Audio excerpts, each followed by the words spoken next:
গত 5ই আগস্ট 2024 সাল। ঠিক আছে, আপনাদের প্রতিনিধিদের সাথে আমরা অনেকক্ষণ মিটিং করেছি। আপনাদের দাবিগুলো আমরা অনেক আগে পেয়েছি।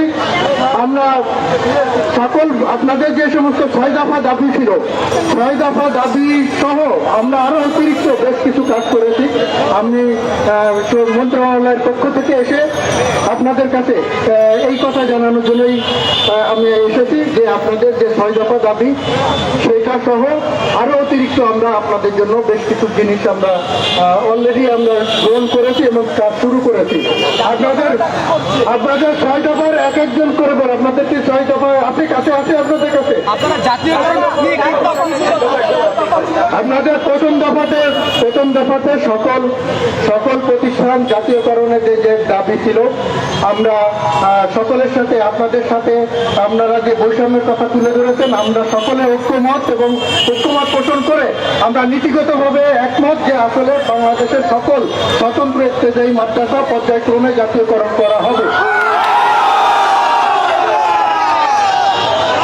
আপনাদের আরো কয়েকটি দাবি ছিল, একাডেমিক স্বীকৃতি বন্ধ আছে, সেটি আমরা এই জুন মাসের মধ্যে, জুন মাস 2025 সাল থেকেই চালুকরণ করা হবে।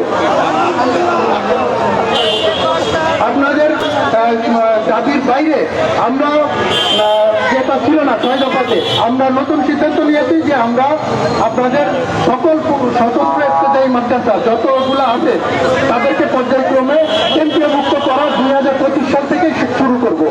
প্রাথমিক পর্যায়ে 1519টি যে অনুদানভুক্ত স্বতন্ত্র প্রাথমিক ইত্তেদায়ী মাদ্রাসা আছে সহ অন্যান্য সকল মাদ্রাসা।